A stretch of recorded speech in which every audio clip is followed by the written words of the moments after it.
प्रदेश के सबसे विशाल जिला भौगोलिक दृष्टिकोण से पश्चिमी सिंहभूम के मंझगांव की इस पावन धरती में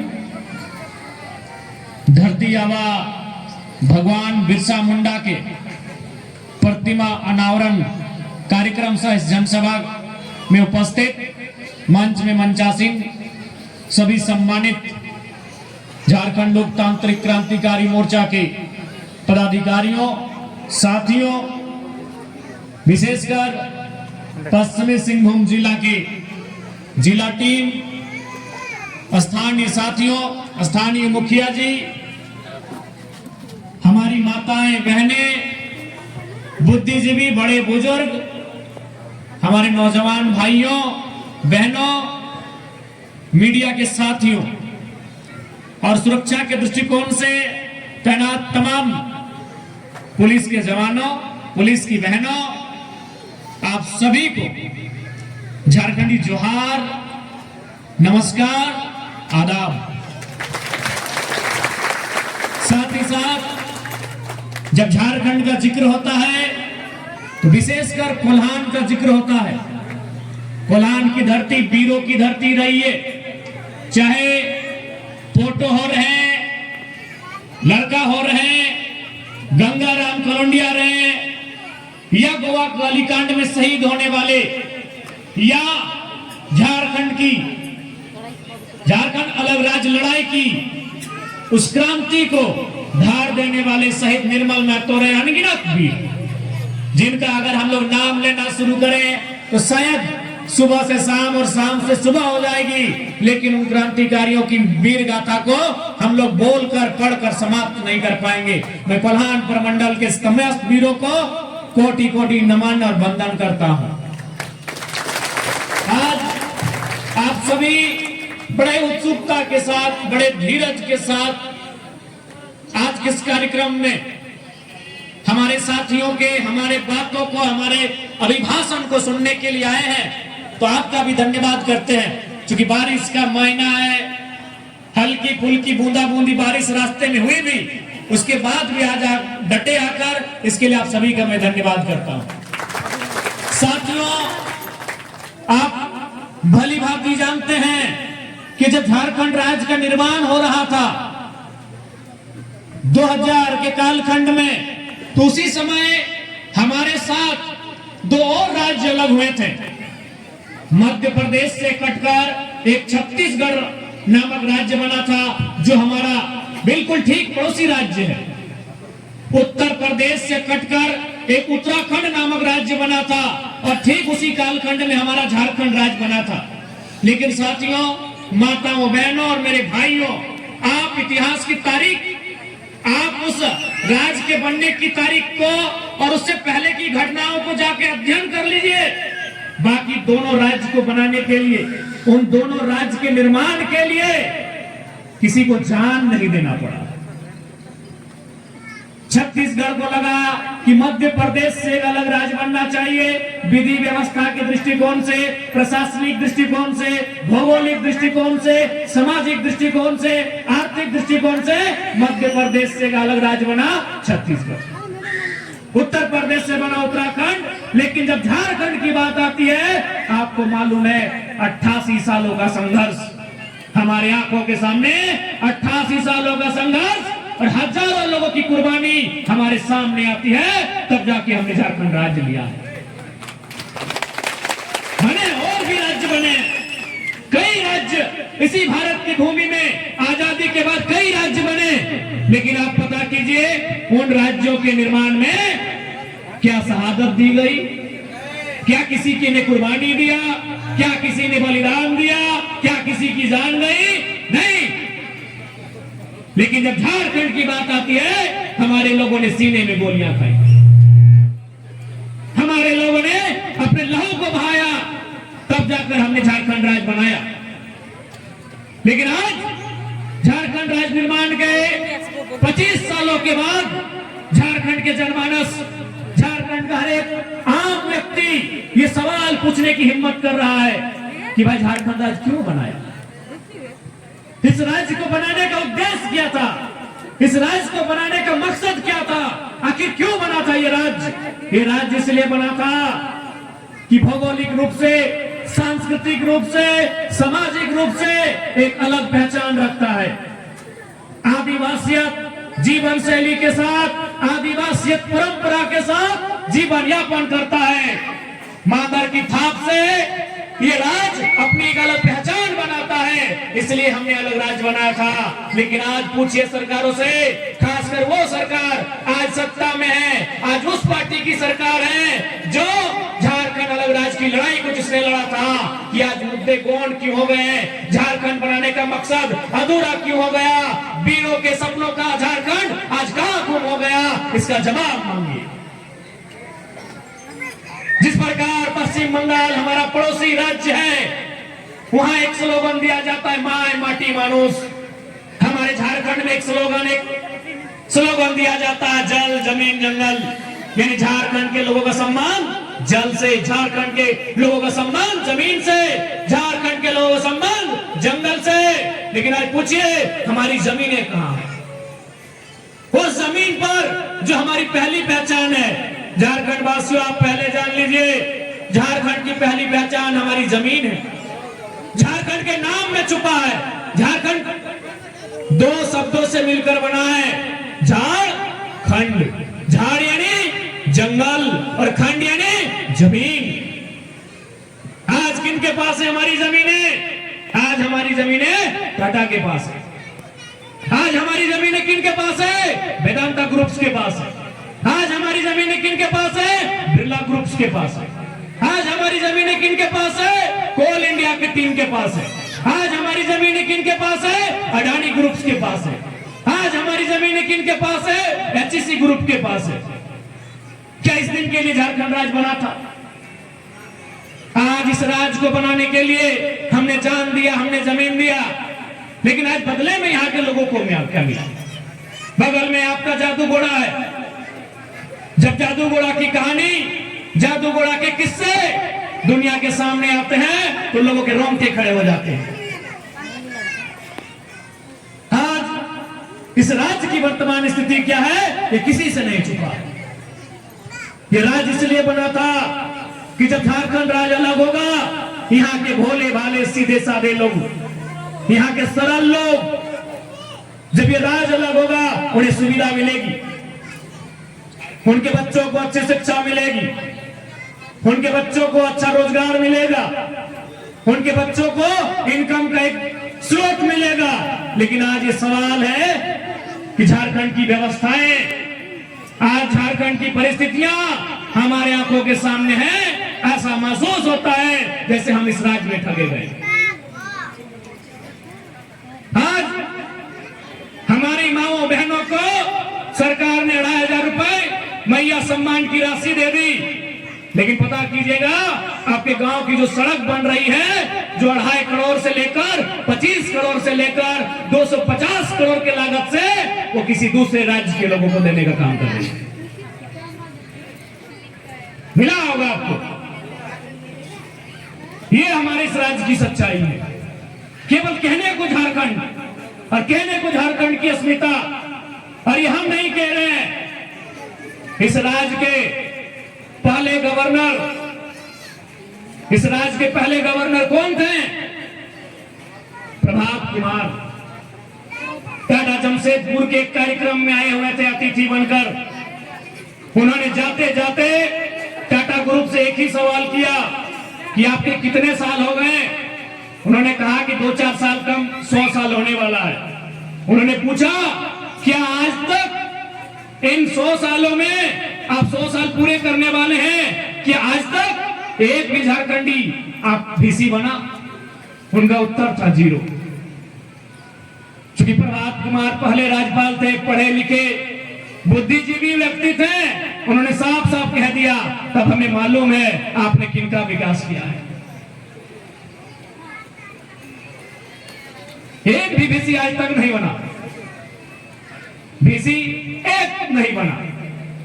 उन्होंने तुरंत सामने कहा, जो मैनेजमेंट की टीम जिनसे उनकी बात हो रही थी, उनके सामने कहा कि हमें मालूम है आपने किनका विकास किया। आज इचाई डैम, चांडिल डैम, ऐसे अनगिनत कारखाने, अनगिनत डैम, अनगिनत योजनाएं हमारी जमीनों पर, लेकिन आज हमारे लोग दूसरे राज्यों में मजदूरी करने के लिए जा रहे हैं, दूसरे राज्यों में जाकर दिहाड़ी मजदूरी कर रहे हैं, और उनका पार्थिव शरीर हर एक सप्ताह, दूसरे सप्ताह किसी न किसी कारण, घटनावश, दुर्घटना में इस राज्य की मिट्टी में वापस आ रहा है। और इस राज्य की मिट्टी में बैठी सरकार, उन्हें चिंता तक नहीं है कि वो किस विजन के साथ आगे बढ़े।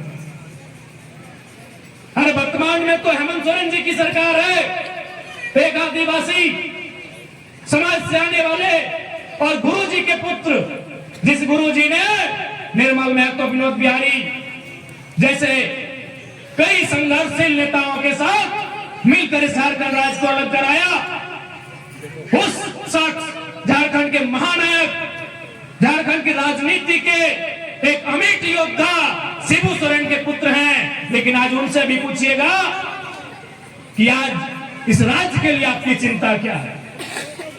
दूसरी बार लगातार आप पूर्ण बहुमत के साथ सरकार में आए हैं। अरे राज्य की पूरी आबादी का छोड़िए, आप आदिवासी समाज से ताल्लुक रखते हैं। अगर आपने 25%, 26% आदिवासियों का ही भला कर दिया होता तो उनके साथ बाकी पिछड़े दलित भी अपने आप ठीक हो जाते। यदि एक गांव में कोई दुकान अगर नया खोलता है तो केवल उसका ही नहीं, 2 लोगों काम में भी रख लेता है, क्या ये 2 लोग हमारे यहाँ काम करिए। अरे अगर 25% आदिवासी अगर फले फूले तो उनके साथ पिछड़े और दलित भी समा जाएंगे। लेकिन आपका विजन क्या है? आदिवासी गांवों के बारे में ही चर्चा कीजिए। मुख्यमंत्री जी उतना छोड़िए, आप बरहेट विधानसभा के बारे में चर्चा करिए, जहां से आप प्रतिनिधित्व करते हैं और मुख्यमंत्री बनते हैं। आप वहीं की चर्चा कीजिए, आप वहीं की चिंता करिए और डेटा सबके सामने रखिए कि उन आदिवासी गांव में शिक्षा की क्या व्यवस्था है, उन आदिवासी गांव में स्वास्थ्य की क्या व्यवस्था है, उन आदिवासी नौजवानों के पास रोजगार की क्या व्यवस्था है। ये तब होगा जब एक विजनरी लीडर हमारे इस राज्य को चलाने का काम करेगा। लेकिन आज मुख्यमंत्री जी केवल अपने परिवार के सदस्यों के बारे में सोचते हैं, और जिसका परिणाम भी है उनकी अर्धांगिनी गांधी से विधायक, उनके छोटे भाई दुमका से विधायक, उनकी भाभी विधायक रह चुकी है, इस बार हार गई। तो क्या आदिवासी समाज का उत्थान मतलब केवल मुख्यमंत्री के परिवार का उत्थान ही है? केवल मुख्यमंत्री के परिवार के उत्थान में आदिवासी समाज का उत्थान निहित है?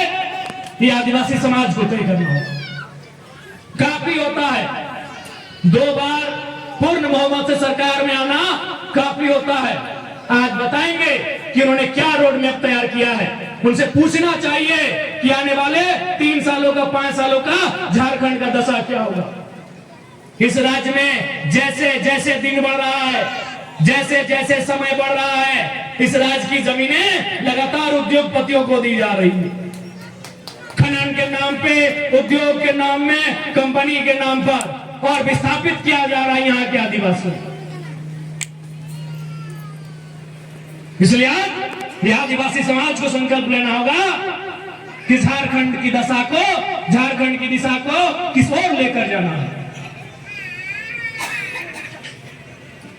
आज दुर्भाग्य की बात है कि इस राज्य में इतने मशक्कत के बाद, इतनी मेहनत के बाद इस राज्य को हमारे पूर्वजों ने लिया, लेकिन आज हमें क्या मिला। अभी रास्ते में आ रहे थे सैकड़ों बहन जो स्वास्थ्य सैया का काम कर रही हैं, उनका कहना है जनवरी से मानदेय नहीं मिला है। यहाँ भी सैकड़ों की संख्या में बहनें बैठी हैं, कोई जल सैया है, कोई आंगनबाड़ी में सेविका है, सहायिका है, कई तरह के मानदेय के साथ कार्य कर रही हैं, लेकिन किसी का 6 महीने से, किसी का साल भर से मानदेय तक नहीं मिला है। तो सवाल है कि आखिर इस राज्य के बनने उसका मकसद क्या है। आज नहीं तो खुलेआम इस राज्य की खनिजों को लूटा जा रहा है, खुलेआम इस राज्य की खनिजों को लूटा जा रहा है। कोयला हो, अपरक हो, तांबा हो, ब्रोमाइट हो, बॉक्साइट हो, बालू हो, तमाम खनिजों को खुलेआम लूटा जा रहा है। और किसी भी अधिकारी से अगर आप बात करिएगा, उनका एक ही कहना होता है कि हमारा डील सीधा सीएम से होता है। बातचीत सीएमओ से हो गई है। हम तो सीएमओ से ही यहाँ पोस्टेड हुए हैं और ये सच्चाई है कि आज जिस जो खनिज विधिवत रूप से यदि उसका कार्य होता तो एक बड़े रेवेन्यू के तौर पर हमारी सरकार को मिलता, हमारी सरकार के खजाने में होता, वो बजट बनकर हमारे सामने आता और उससे राज्य के आम व्यक्ति का भला होता। लेकिन आज कहने में कोई गुरेज नहीं है। आप कोल्हान में रहते हैं, मैं आपको एक नहीं, एक महीना नहीं, एक साल का समय देता हूं। जाके आप स्टडी करिए, जाके आप अध्ययन करिए और हमें हम 100 अमीर लोगों की सूची मांग रहे हैं आपसे। वो सूची ला के हमें दिखाइए कोल्हान से और बताइए कितने आदिवासी मूलवासी। मैं एक दिन नहीं, एक महीना नहीं, आपको एक साल का समय दे रहा हूं। जाइए आप तमाम स्रोतों के माध्यम से इंफॉर्मेशन निकालिए, डेटा कलेक्ट कीजिए और हमें आकर बताइए कि 100 अमीर लोग कोल्हान, मैं झारखंड की बात नहीं कर रहा हूं, केवल कोल्हान के 3 जिलों की बात कर रहा हूं। बताइए 100 अमीर लोगों में कितने झारखंड के आदिवासी हैं? क्या ठीक है? अभी आपने स्टडी नहीं किया है, अभी आपने अध्ययन नहीं किया है, अभी आपने डेटा कलेक्शन भी नहीं किया है। अनुमान बताइए कितने हो सकते हैं? अनुमान बताइए कितने हो सकते हैं? कोल्हान प्रमंडल में 100 अमीर लोगों की सूची में जो बहुत ज्यादा रुपये पैसा कमाते हैं, जो मिलेनियर हैं, कितने होंगे आदिवासी मूलवासी? ठीक है, अभी आपके पास कलेक्शन नहीं है डेटा का, अनुमान बताइए। 0। इसी दिन के लिए झारखंड राज्य, क्यों झारखंड राज्य? 2,500 रुपये का मैया सम्मान योजना पाने के लिए झारखंड राज्य, किस लिए झारखंड राज्य? कहां है हमारे लोग? यही तो सवाल है आज, कहां है हमारे लोग? आज हमारे लोग कहां है मालूम है? आज हमारे लोग परदेशों में मजदूरी कर रहे हैं, आज हमारे लोग दूसरे देशों में जा रहे हैं, आज हमारे लोग दूसरे राज्यों में जा रहे हैं। और हमारे घर के भाइयों की तो छोड़िए, हमारे भाइयों की तो छोड़िए, वो तो गुजरात, महाराष्ट्र, केरल, हैदराबाद, चंडीगढ़, वो तो जा ही रहे हैं। हमारी घर की बहनें,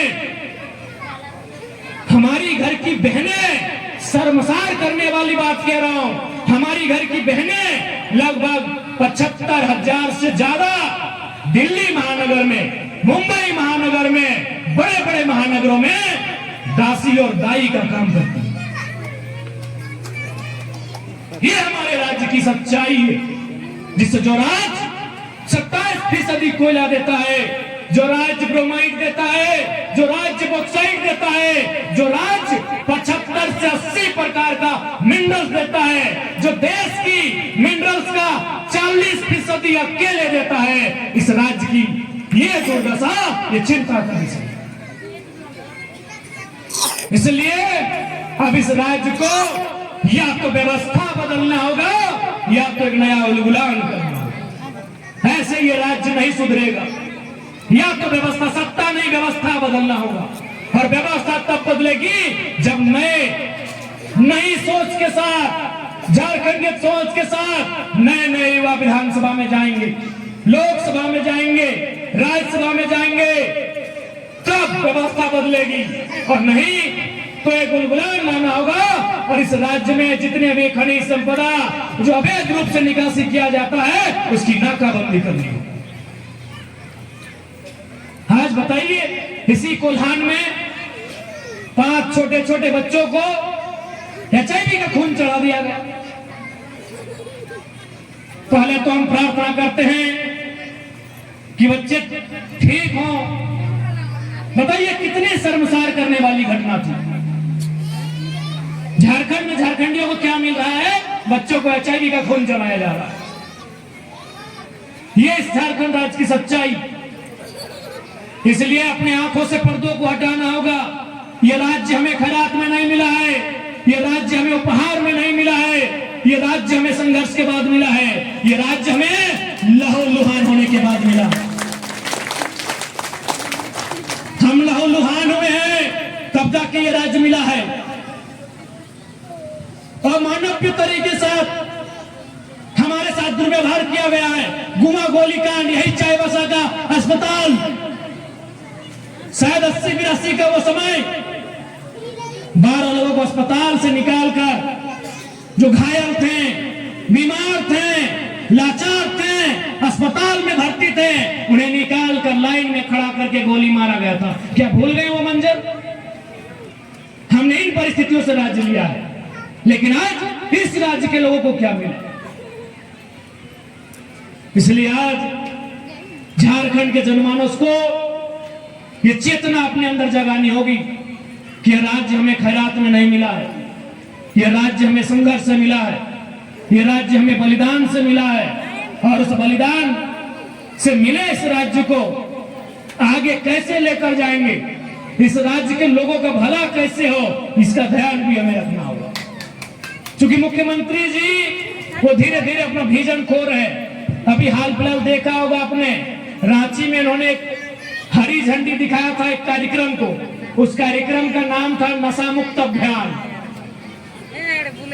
हमने देखा होगा हाल ही फिलहाल रांची में माननीय मुख्यमंत्री जी ने एक कार्यक्रम को हरा झंडा दिखाया था, उसका नाम था नशा मुक्त अभियान। उसका संकल्प है कि युवाओं को नशा से दूर करना है, और उसी मुख्यमंत्री जी के नेतृत्व में ये निर्णय लिया है कि पंचायत पंचायत में जाकर विदेशी दारू बेची जाएगी। ये तो समझ में ही नहीं आ रहा है कि चाहते क्या है। एक तरफ कह रहे युवाओं को नशा से दूर करेंगे, नशा मुक्त अभियान का कार्यक्रम चला रहे हैं, प्रखंड में देखिएगा बड़ा बड़ा बैनर लगा होगा, और दूसरी तरफ एक एक पंचायत में विदेशी दारू की दुकान खोलने की बात कर रहे हैं। इसीलिए मैंने कहा मुख्यमंत्री महोदय अपना विजन खो चुके हैं। और इसमें मैं, ये आपको भी पता है, मुख्यमंत्री हमारे आपके बीच के हैं, किसी के भाई हैं, किसी के भतीजे हैं, किसी के चाचा हैं, लेकिन मुख्यमंत्री के चारों तरफ जो है वो चारों के चारों गंगा पार के। सबसे बड़ी समस्या आपके मुख्यमंत्री, हमारे मुख्यमंत्री की। मेरे आदिवासी भाइयों और बहनों, हाँ हेमंत सोरेन जी हैं, बिल्कुल खरा आदिवासी हैं, लेकिन वो जिनसे बुद्धि ले रहे हैं, जो उनको ज्ञान दे रहे हैं सुबह शाम, वो ज्ञान देने वाले ज्ञानी बाबा या तो गंगा पार के हैं या तो इधर हुगली पार के हैं।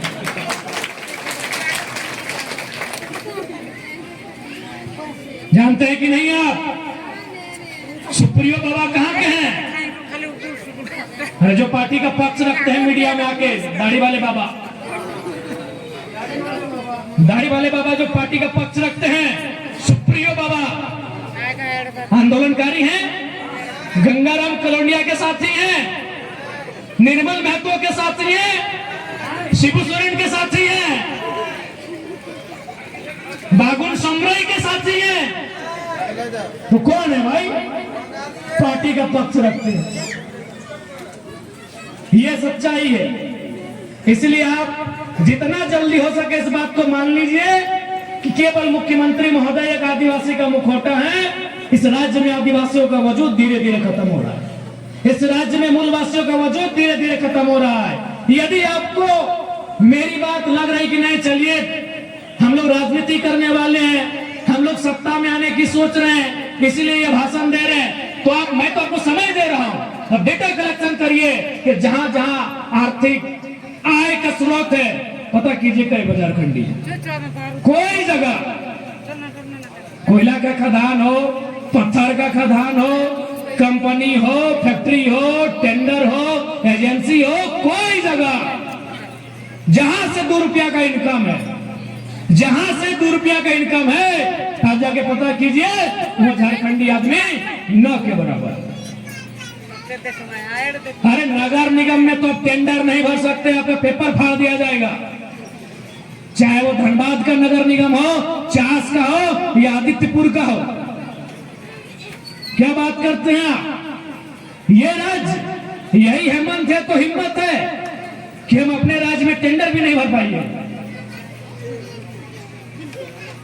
इसलिए आज ये इस बात को सोचना होगा कि हमारे मुख्यमंत्री दिशाहीन हो चुके हैं, विजनलेस हो चुके हैं। इसलिए अब नए युवाओं को, नए नौजवानों को, चाहे वो किसी भी क्षेत्र से रहें, उन्हें आगे बढ़ाने की आवश्यकता है। आज आप देखिए, एक नया लड़का विधायक बना है, एक नौजवान आज विधायक बना है गिरिडीह और बोकारो जिला के बीच डुमरी से। तो आज देखिए, राज्य की राजनीति की परिभाषा को बदला है। अरे राज्यसभा के चुनाव इससे पहले भी होते थे, कई बार हुए हैं। आज इस बार के राज्यसभा के चुनाव में बच्चा बच्चा, बूढ़ा बूढ़ा, महिला तक को मैसेज किया कि जरा मत वोट किधर दे रहे हैं, देंगे कि नहीं देंगे, देने जाएंगे कि नहीं जाएंगे। इससे पहले भी राज्यसभा का चुनाव होता था कि नहीं होता था। लेकिन इस बार सबकी निगाह है, क्योंकि एक नया लड़का गया है।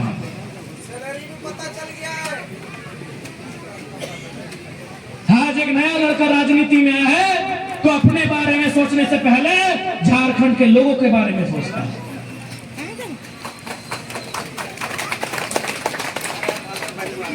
आज एक नया लड़का आया है, तो नया कुछ करने का साहस कर रहा है। और आज 1.5 साल हो गए, आज भी हम भाड़े के घर में रहते हैं। सवाल यह नहीं कि हम अपना घर नहीं बना सकते हैं, हम विधायक हैं, हमारे हजारों रिश्तेदार हैं हमारे विधानसभा में। ठीक है, वो मेरा जिला नहीं है, वो मेरा जहां से हम जीते हैं वो मेरा विधानसभा नहीं है, पड़ोसी विधानसभा हम जीते हैं।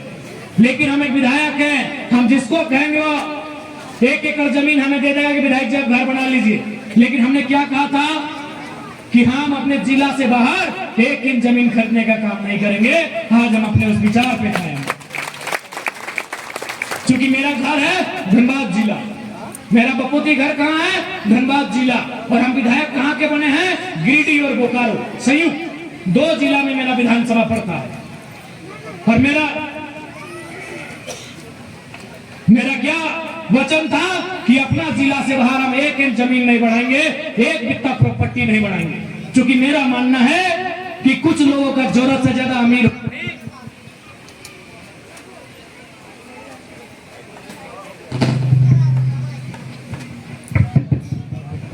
क्योंकि मेरा मानना है कि कुछ लोगों की जरूरत से ज्यादा अमीर होना ही इस देश की गरीबी का मूल कारण है।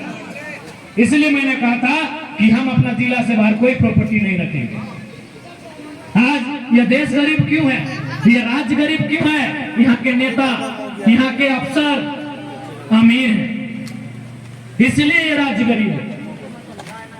यहाँ के नेता, यहाँ के अफसर, ये लोग जरूरत से ज्यादा अमीर हैं, इसीलिए राज्य, इसीलिए देश गरीब है। इसलिए आज देखिए, एक नया लड़का विधायक बना है तो नया करने के बारे में सोचता है, नए तरीके से राजनीति करता है।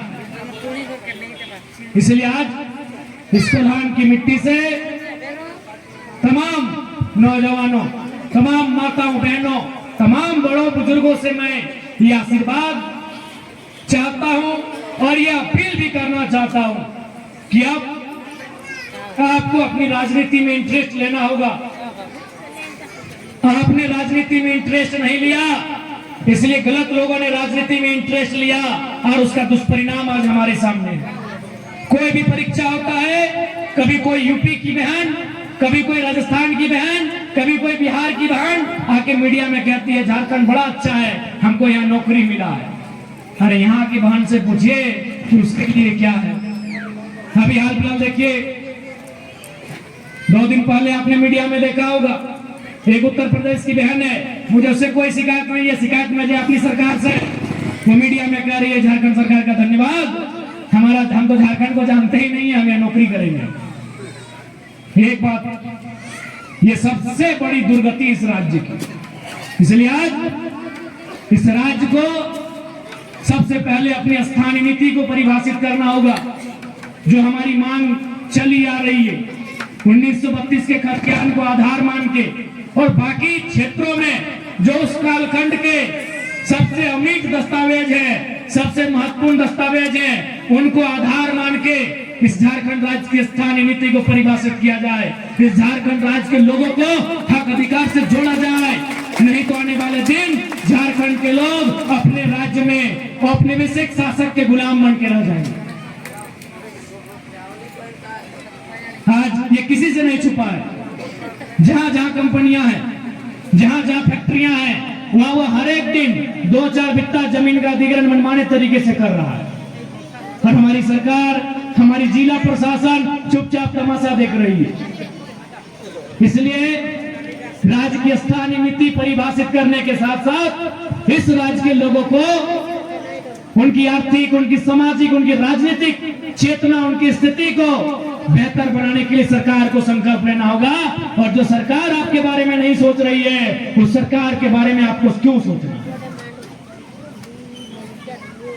इसलिए इस बात को ध्यान रख लीजिए, जो सरकार, जो विधायक अथवा सांसद आपके बारे में नहीं सोच रहे हैं, आपके बच्चों के बारे में नहीं सोच रहे हैं, तो उनके बारे में आपको सोचने की कोई जरूरत नहीं है। आज 2014 में हमसे 14 साल बाद आंध्र प्रदेश से कट के एक अलग राज्य बना तेलंगाना। आज आप पता कीजिए, आपके हाथ में मोबाइल है, आप जाके पर कैपिटा इनकम हो या जीडीपी हो या तमाम इंडेक्स हो, आप तुलना कर लीजिए, हमसे कई गुना आगे है। जबकि हमारे जैसा उसके पास खनिज संपदा भी नहीं है। हमसे 14 साल बाद बना तेलंगाना, लेकिन आज वह राज्य कितनी गति से आगे बढ़ा। क्यों? वहां के जो लीडर बने, वहां की जो सरकारें बनी, उन्होंने तेलंगाना वालों को, उनको पहला लक्ष्य रखा। अरे भाई, आप अतिथि सत्कार दुनिया का करिए, लेकिन भला झारखंडी का होना चाहिए, ये सरकार को तय करना। आज हमारी राज्य की सरकार, उनके पास रोड मैप ही नहीं है, ना उनके पास विजन है किस राज्य को। अरे उतना तो छोड़िए, जिन लोगों ने राज्य बनाया, मैंने बार बार कहा कि मुख्यमंत्री जी, आप आज तभी मुख्यमंत्री हैं जब झारखंड एक अलग राज्य बना। और किन की बदौलत बना? आंदोलनकारियों की बदौलत बना। आज कई आंदोलनकारी साथी यहीं पर बैठे हैं, वो हमें अपना चिट्ठी देकर गए कि हमारे प्रखंड में आंदोलनकारी तो चिन्हित भी नहीं हो पाए, उन्हें तो पेंशन भी नहीं मिल रहा है। मैंने कई बार विधानसभा में कहा कि मुख्यमंत्री जी, यदि झारखंड राज्य नहीं बना होता, निसंदेह आप विधायक होते, आप बरहेट से विधायक पक्का होते, और सांसद बनना होता दुमका से आप होते, लेकिन मुख्यमंत्री नहीं होते, क्योंकि उस समय बिहार की 243 और झारखंड की 81, 324 सीटों में आपको कोई नहीं पूछता क्या, आप ही बताइए। हमारी 81 विधानसभा सीटें और बिहार की 243 विधानसभा की सीटें, 243 और 81, 324 होता है। 324 में को कोई पूछता? 324 विधायक जिस विधानसभा में बैठते हैं, उनमें हेमंत सोरेन जी को पूछता कोई? नहीं पूछता। लेकिन क्यों पूछा जा रहा है आज? क्योंकि राज अलग बना। किनके कारण बना? आंदोलनकारियों के कारण बना। और आंदोलनकारी आज कहाँ हैं? मुख्यमंत्री आवास का घेराव करते हैं, धरना देते हैं, हड़ताल करते हैं, भूख हड़ताल करते हैं, अनशन करते हैं, फिर भी उनके बारे में कोई चिंता नहीं सरकार। दूसरा कदम छोड़िए, जल सैया दीदी, स्वास्थ्य सैया दीदी और आंगनबाड़ी सेविका सहायिका तक पोषण सखी तो छोड़िए, जिन्होंने इस राज्य को बनाया है, जेल गए, लाठी खाई, परिवार बिखर गया, परिवार उजड़ गया, आज उनकी सुनी नहीं जा रही। लास्ट में एक आंदोलनकारी आए हमारे पास, बोले विधायक बाबू एक काम करिए ना, पेंशन तो बाद में बढ़ाएगा, अभी कम से कम पूरा झारखंड हम लोग का फ्री में इलाज करा दीजिए। बड़ी रोते हुए उसने बड़े भावुक कहा मालूम है ना, आज 50% आंदोलनकारी तो मर चुके हैं और 50% में जो बचे हैं उनमें आधे लोग बीमारी से ग्रस्त, उनमें आधे लोग बीमारी से ग्रस्त हैं। इसीलिए उन्होंने कहा कि विधायक बाबू, हम लोग का मांग है 15,000 पेंशन और आश्रित को 3rd 4th ग्रेड का नौकरी, वो बाद में करा लीजिएगा, पहले हम लोग को बचा लीजिए, हम लोग को पूरा झारखंड में फ्री में इलाज करा दीजिए। इसलिए आज कोल्हान की तमाम माताओं बहनों नौजवान साथियों के बीच से ये हम स्पष्ट कहना चाहेंगे। और साथ ही ये भी मत सोचिएगा कि हम अगर राज्य की सरकार की बात करें तो केंद्र में बैठी सरकार हमारी दोस्त है। अब इस देश को, इस राज्य को तीसरे विकल्प की ओर बढ़ना होगा। इस देश को भी तीसरा विकल्प चाहिए, इस राज्य को भी तीसरा विकल्प चाहिए जो एक नई चेतना के साथ राजनीति कर सके, जो झारखंड की मिट्टी, झारखंड की अस्मिता की रक्षा कर सके, जो झारखंड के जमीनों, झारखंड के जंगलों की रक्षा कर सके। मैंने विधानसभा में कई बार उठाया कि आप सबसे पहले झारखंड की जमीनों को, जो ऑनलाइन प्रक्रिया होने के समय गड़बड़ियां, विसंगतियां, त्रुटियां हुई हैं, उनको सुधार करिए। आज आप सभी बैठे हैं, किन्हीं का रकबा सही नहीं है, किन्हीं का प्लॉट सही नहीं है, किन्हीं का पंजी 2 में नाम सही नहीं है, किन्हीं का चौहद्दी खराब हो गया है, क्या गलत बोल रहे हैं? और इसी कारण अभी क्या हो रहा है, एक झारखंडी दूसरे झारखंडी की हत्या कर रहा है जमीन विवाद में। तो जब आप हमारी अस्मिता को ही नहीं बचा पा रहे हैं, हमारी जमीनों को नहीं बचा पा रहे हैं, तो उस गद्दी में केवल मोह के लिए मत रहिए, उस गद्दी को त्याग दीजिए जिस गद्दी में बैठकर झारखंड का भला हो सकता है। आज कितनी मशक्कत के बाद इस राज्य को बनाया गया। निर्मलदा का वो नारा था कि सवाल बनकर फिर उठूंगा, जो बन पड़े सो जवाब रखना, मेरा खून बेकार ना जाए, मेरे खून का हिसाब रखना। आज फिर से सवाल बनकर वो सामने खड़े हैं कि हमारे लोगों की स्थिति आज क्या है। और यही अगर चलता रहा तो आने वाले 20 सालों में झारखंड में फिर से कंपनी राज होगा। आज फिर से झारखंड में कंपनी राज होगा। देश से भले कंपनी राज गया होगा, नहीं, देश से भी नहीं गया है। मोदी जी अपने प्रिय मित्र अडानी नामक कंपनी को पूरा प्रॉपर्टी देने के लिए तैयार रखे हैं। यदि आज झारखंड के लोग, झारखंड के जनमानस नहीं जागते हैं, अपने हक अधिकारों को नहीं समझते हैं, सामने वाले का परिचय और परख नहीं करते हैं, तो 20 सालों में झारखंड में फिर से औपनिवेशिक शासन होगा और हमारे लोग जी हुजूरी करेंगे कार्यालयों में, दफ्तरों में, उनके यहाँ हमारे लोग बंधुआ मजदूरी करने का काम करेंगे। और ये बात हम आज नहीं कह रहे हैं, आप शायद 1950 के कालखंड में इसी देश के पहले राष्ट्रपति डॉक्टर राजेंद्र प्रसाद ने कहा था कि झारखंड के, उस समय छोटा नागपुर का के संबोधन करते थे कि यहाँ के लोगों को जागना चाहिए, नहीं तो इनकी मिट्टी के नीचे इतनी खनिज संपदा है कि दूसरे लोग आएंगे और इनको ही इनकी मिट्टी से बाहर कर देंगे। ये सच्चाई है। जा मैंने तो आपको टास्क दे दिया है, अगली बार जब हम मंजगांव आए या फिर कोल्हान आए तो कम से कम 10 को सूची बना दीजिएगा जो इकोनॉमिक रूप से सक्षम है, उनमें कितने आदिवासी मूलवासी हमको बताइएगा। ये बहुत बड़ा चिंता का विषय है। मैं आज आपको ये टास्क देके जा रहा हूं कि अगली बार जब मैं कोल्हान पर मंडल आऊं तो आप कम से कम हमको सूची दिखाइएगा कि विधायक जी ये 10 लोगों की सूची है, ये फलाना जी है, ये फलाना जी है, फलाना जी है, फलाना जी है, ये दोनों झारखंड के हैं, ये आदिवासी हैं, ये यहाँ के ये मूलवासी हैं, हमको जरूर बताइएगा। और यदि नहीं बता पाइएगा तो फिर चिंता जरूर करिएगा कि राज्य किसके लिए बना है। इस राज्य को भोग कौन रहे हैं, लहू किसने दिया, इस राज्य के लिए अपना लहू किसने दिया, अपना गर्दन किसने कटाया और भोगने का काम कौन कर रहा है, इसका मंथन जरूर करिएगा। और नहीं तो लिस्ट बनाइए, हम तो कह रहे हैं 100 लोगों की लिस्ट बनाइए और हमें बताइए वो कौन लोग हैं।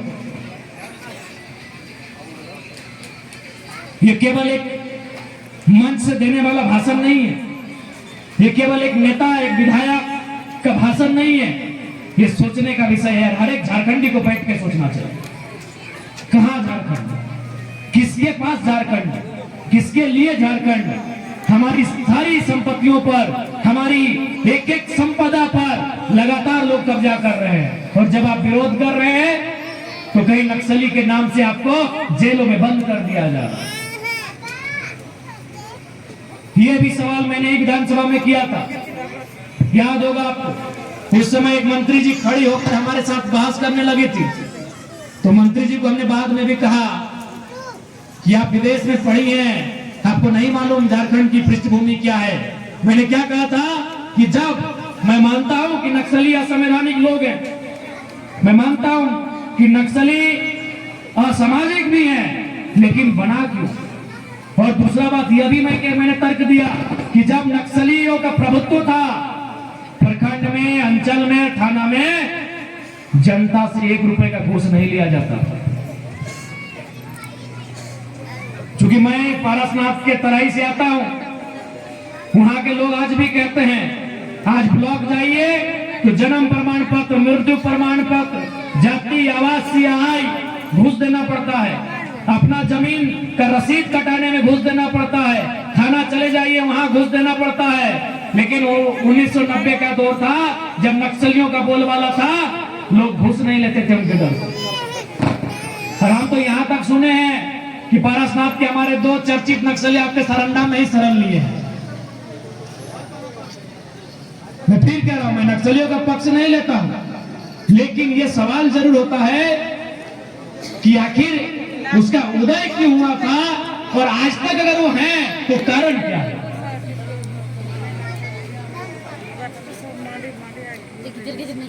तब आपने देखा होगा उनको मेरी बात समझ में नहीं आई, लेकिन उन्हीं के पार्टी के एक मंत्री ने खड़ा होकर कहा कि धर्म बाबू बड़ी गहरी बात कह रहे हैं कि यदि विधायिका की प्रणाली कमजोर होगी तो उनकी प्रणाली मजबूत होगी।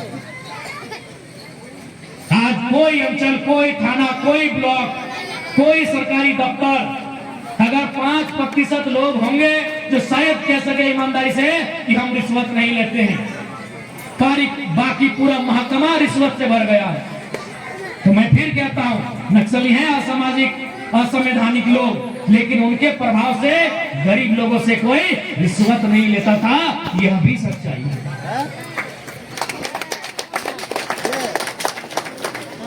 इसलिए आज ये राज्य, इस राज्य की संपदा आपने बड़े बड़े उद्योगपतियों को दे दिया, और इस राज्य के लोगों को आपने केवल सताने और उन पर जुल्म ढाने का काम किया।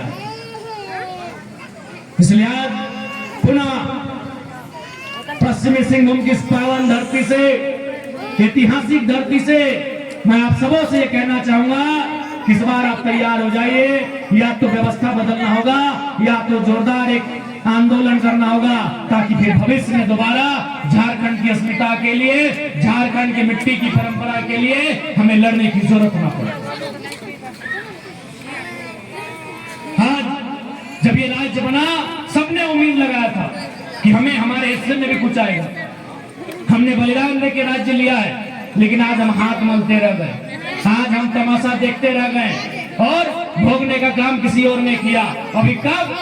जब आदिवासी नेतृत्व में सरकार चल रही है। इसलिए हमने कहा कि मुखौटा केवल मुख्यमंत्री हेमंत सोरेन जी का है, उन्हें सलाह देने वाले इधर वाले हैं चाहे इधर वाले हैं।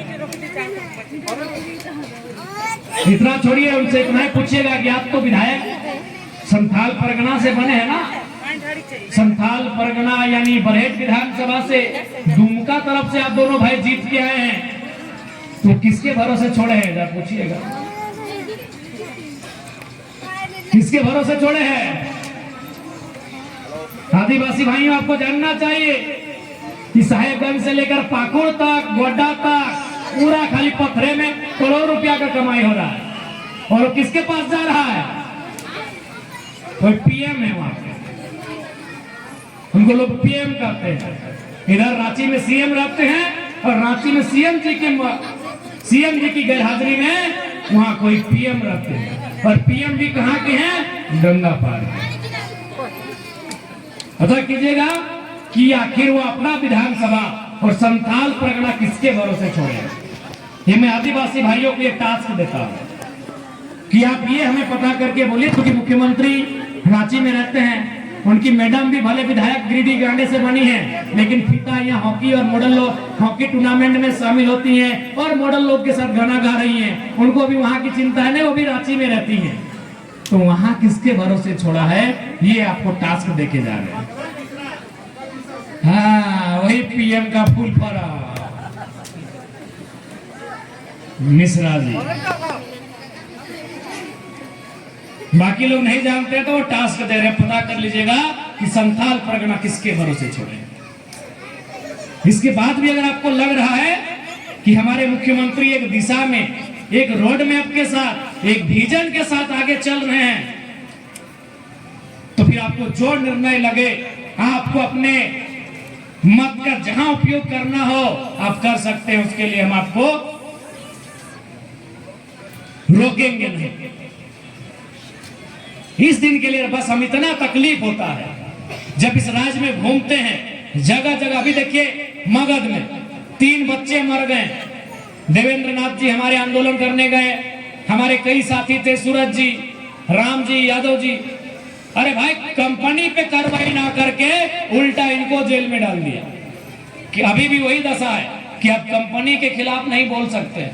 उस समय कंपनी के खिलाफ बोलने वाले भगत सिंह थे, उनको फांसी दे दिया गया। उस समय कंपनी के खिलाफ बोलने वाले जो नेता थे, क्रांतिकारी थे, उनको जेल में डाल दिया गया। आज भी जो झारखंड में कंपनी के खिलाफ बोलेंगे उनको जेल में डाल दिया जाएगा। ये झारखंड की सच्चाई। लोग कहते हैं कि भारत एक लोकतांत्रिक देश है, भारत एक स्वतंत्र देश है। बिल्कुल सही कहते हैं। भारत, हमारा झारखंड उसी में आता है। ये लोकतांत्रिक, गणतांत्रिक भी है और स्वतंत्र भी है। लेकिन कब तक? जब तक आपका सामना या फिर आपकी जमीनों पे किसी उद्योगपति की नजर ना पड़ी है। हाँ, हम आजाद हैं। We are independent, we are democratic also. हम आजाद भी हैं और गणतांत्रिक भी हैं। लेकिन कब तक? जब तक Adani group, Tata group, Birla group, Vedanta group, NTPC group, इनकी नजर आपकी जमीन पर, आपके गांव तक नहीं पड़ी है, तब तक ही आप इस देश में आजाद हैं और लोकतांत्रिक हैं। मेरी ये बात बहुत गहरी बात नहीं कह रहा हूं। हम इंडिपेंडेंट भी हैं और डेमोक्रेटिक भी हैं। लेकिन कब तक? जब तक अपने गांव में है, अपने खेत में है, अपने खलियान में है, अपने खेल के मैदान में है, आम के बगीचे में है, तब तक। गांव की चौपाल में है, खेतों की पगडंडी में है, अपने जंगल में है, तब तक। जिस दिन वहां किसी की नजर पड़ गई और यदि भनक लग गया वहां कोयला है, यदि भनक लग गया वहां कोई बॉक्साइट है, माइका है, तो जितना जल्दी होगा गांव छोड़ दीजिएगा, नहीं तो जेल में डाल के ले लेंगे। और तब आपको याद आएगा कि हमारे देश के एक नेता कहते थे कि कलकत्ता के फुटपाथों में जो नंगे बदन आंधियां सहते हैं, उनसे जाकर पूछो 15 अगस्त के बारे में क्या कहते हैं। अटल जी कहते थे कि कलकत्ता के फुटपाथों में जो नंगे बदन आंधियां सहते हैं, उनसे जाकर पूछो 15 अगस्त के बारे में क्या कहते हैं। और लास्ट में कहते थे आजादी अभी अधूरी। भले आप हमारी आलोचना कर सकते हैं, हमारा क्रिटिसाइज कर सकते हैं कि आप बड़ी बात कह रहे हैं, लेकिन आप अनुभव कर लीजिए।